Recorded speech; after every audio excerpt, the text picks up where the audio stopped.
Today we're doing 5.2, day 3.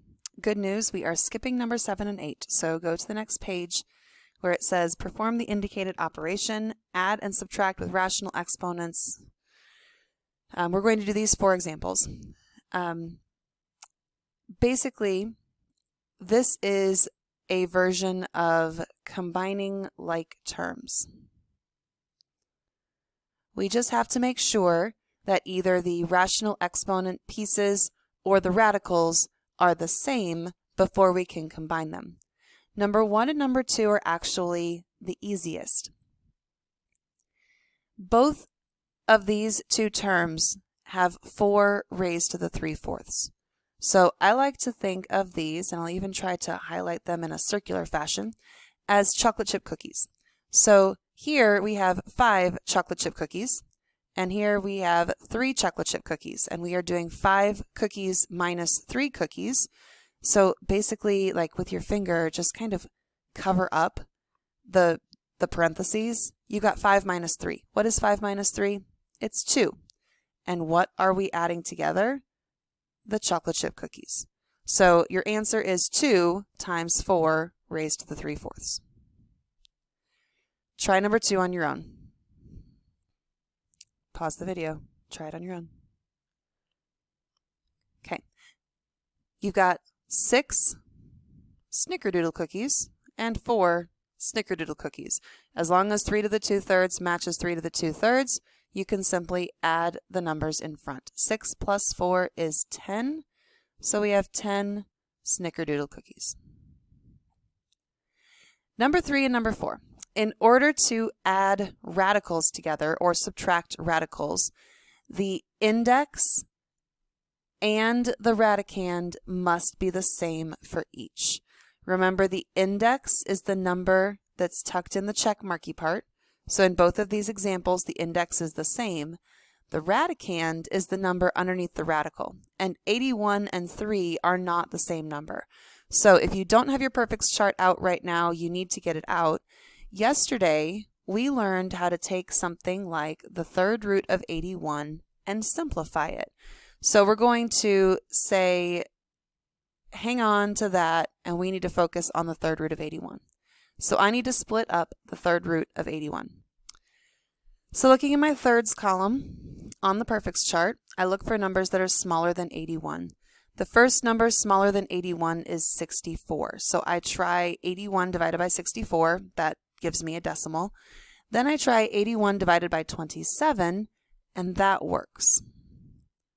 It gives me 3.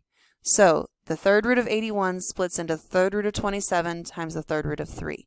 And by the way, the fact that this other piece is the 3rd root of 3 is a little bit of a hint to tell you how it's going to split up. The 3rd root of 27, according to our perfects chart, is 3. So what we really have here is 3 times the 3rd root of 3 minus the 3rd root of 3. That minus 3rd root of 3, we brought that down from up above, so that's that piece. Okay, what number is in front of this 3rd root of 3 radical? There's a 1 there. So we've got 3 cookies minus 1 cookie. That's going to leave us with 2 of those cookies. Okay, so in number 4, you need to simplify the 3rd root of 625 and then do the subtraction. So pause the video and give number 4 a try on your own. Did you pause the video? I'm waiting for you to pause the video. Okay, I'm going to take the 3rd root of 625 and split it into the 3rd root of something times the 3rd root of something. Hint, this one's probably going to be 5 because we need to make like radicals, so it's probably going to be 5. But in the thirds column, look at the numbers smaller than 625 and use the clues from the number to help you. 625 ends in a 5. So look at your options that are smaller than 625. There's a bunch of them. 512, 343, 216. 125 is the first number that makes any sense because it also ends in a 5. So try 625 divided by 125 and you get 5. So 625 splits into 125 times 5.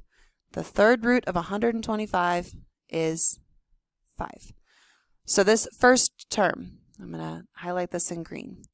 This term is going to become 5 times the third root of 5. Our second term, the problem says minus the third root of 5. How many third roots of 5? Just one of them.